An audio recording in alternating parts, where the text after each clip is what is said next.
We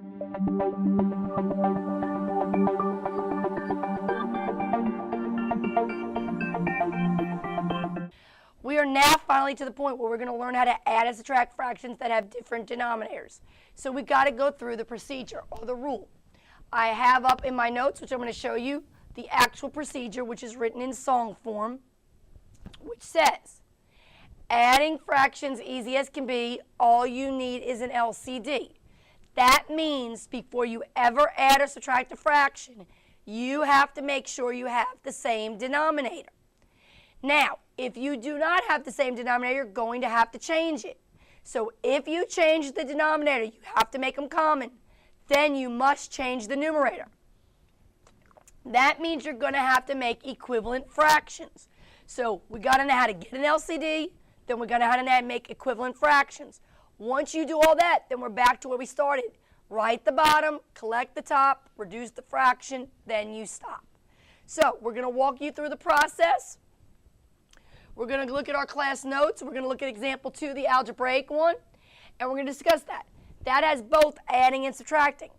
So first of all, I do not have a way to remember subtracting, because subtracting means to do what?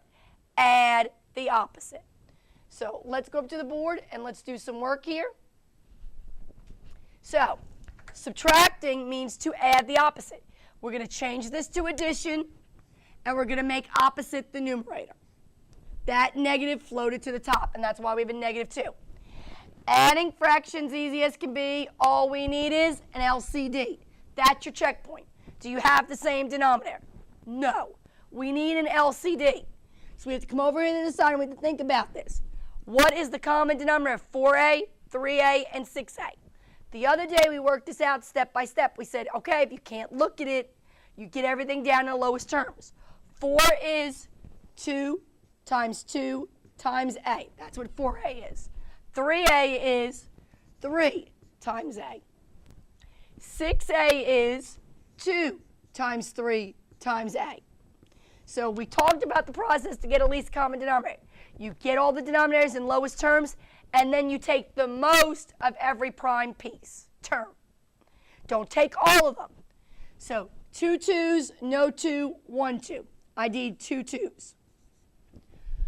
No 3, 1 3, 1 3. I need 1 3. 1a, 1a, 1a. They all have the same amount, so I need 1a. So I multiply that out. 2 times 2 is 4. 4 times 3 is 12. 12 times a is 12a. That's your LCD. Now, I know some of you, because these denominators are already connected by multiplication, you could look at them. You could say 4, 3, and 6. 4, 3, and 6 all have in common on their times tables the number 12. But also they all have letter A.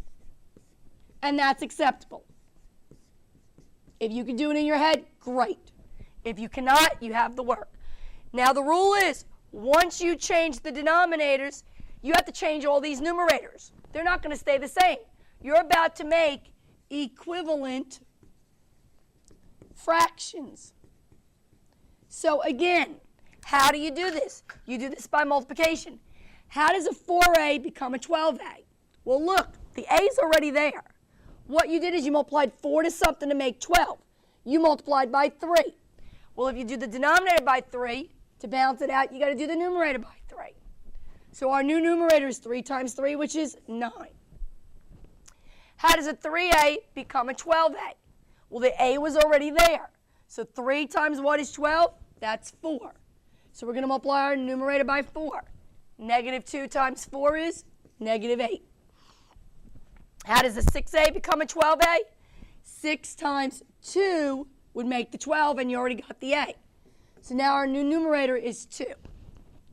So the rule says, adding fractions easy as can be, all we need is an LCD. If you change the denominators, you must change the numerators.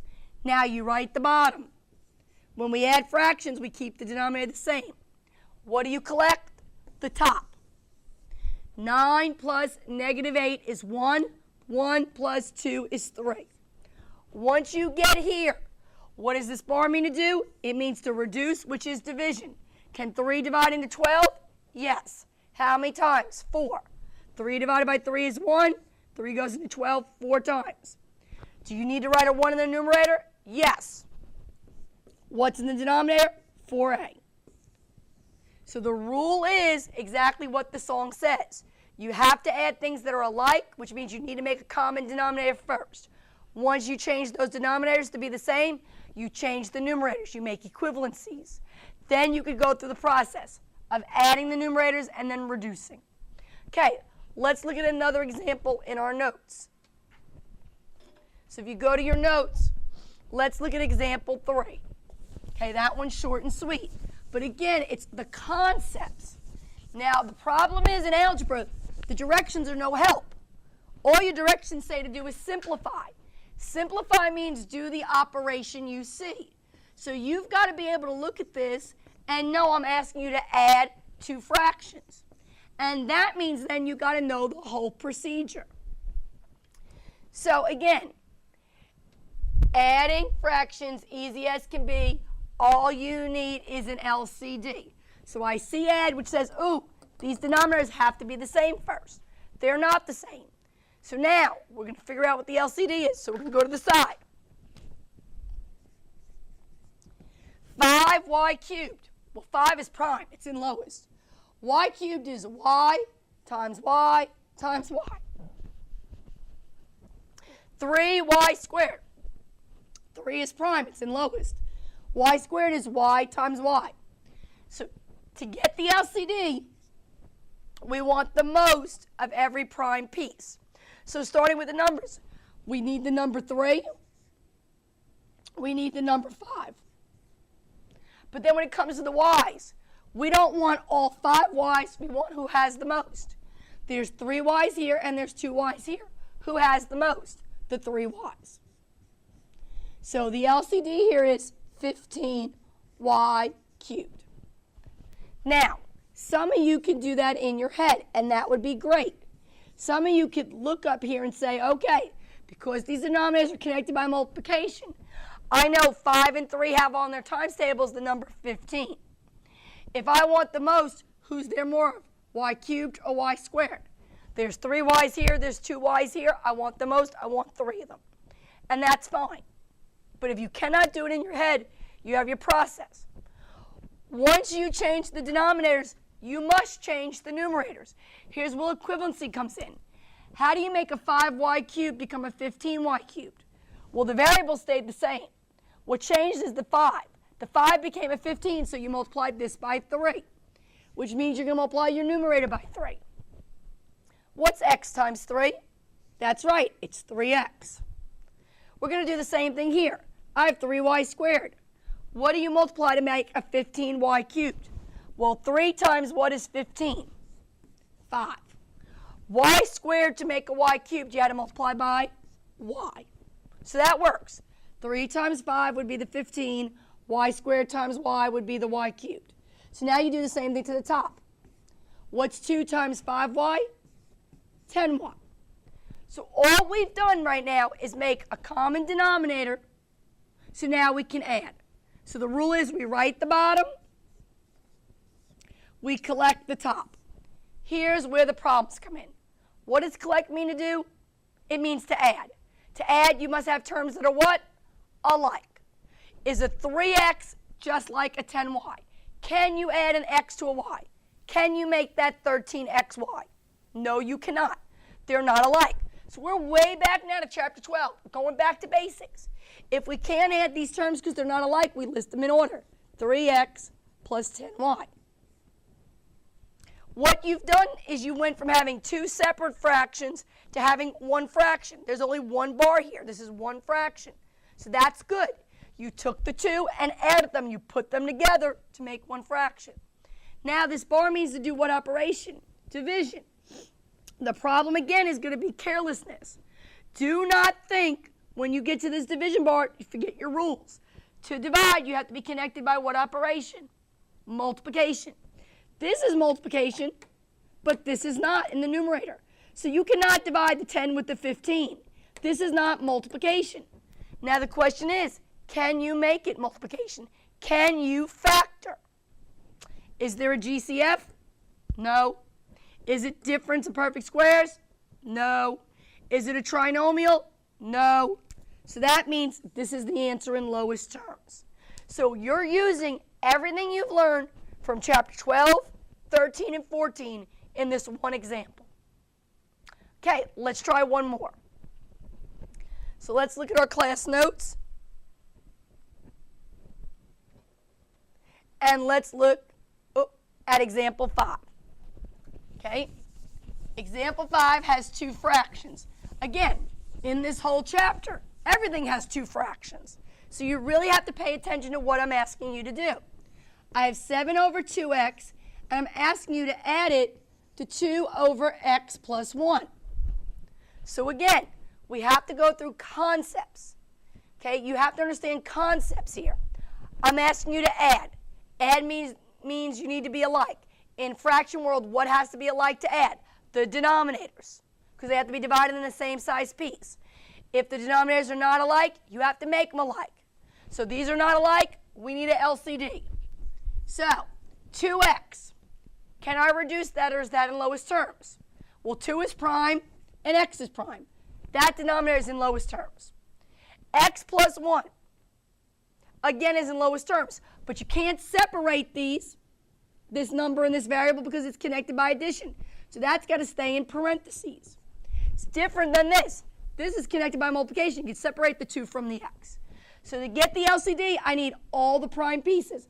I need the 2, I need the x, and then I need what's in parentheses, x plus 1. So that's going to be your new denominator, 2x, x plus 1. 2x, x plus 1. Do not multiply that out. Just leave it alone. The reason why is if you change the denominator, you got to change the numerator. And the way you change the numerator is you look. Use your fingers and put the fingers here. I had a 2x, and now my denominator is 2x, x plus 1. What did I multiply by to make this? Look, 2x and the 2x, I already got that. So I must have multiplied by that x plus 1. So that's what we're going to put. I multiplied by x plus 1, which means that's what I'm going to multiply the numerator by. Now you got to multiply. How do you multiply 7 to x plus 1? A monomial times a binomial is using what you learned in chapter 12. It's distributing. 7 times x is 7x. 7 times 1 is 7. So you change your denominator, you change your numerator. You do the same thing over here. Here's the old denominator, x plus 1. Here's the new denominator. Did it change? Yes. What did you multiply by to change it? Well, you got the x plus 1, so you multiplied by the 2x. So that's what you're going to multiply the numerator by. What's 2 times 2x? 4x. You have to follow the directions of the song. Adding fractions easy as can be, all you need is an LCD. If you change the denominator, you must change the numerator. After you do all that, now you can add. So you write the bottom. You collect the top. Collect means to add like terms. Who is alike? 7x plus 4x is 11x. Then you have the constant 7. After you add the tops, then it's division. The biggest mistake I'm going to see y'all make is take that x and cancel them out. You can't do that. Is this multiplication? No, this is subtraction. The only way we could do any dividing is if we could factor 11x plus 7. Well, there is no GCF. It's not a difference of perfect squares. It's not a trinomial, so that's your answer in lowest terms. So just remember, you must follow the procedure. Don't change it.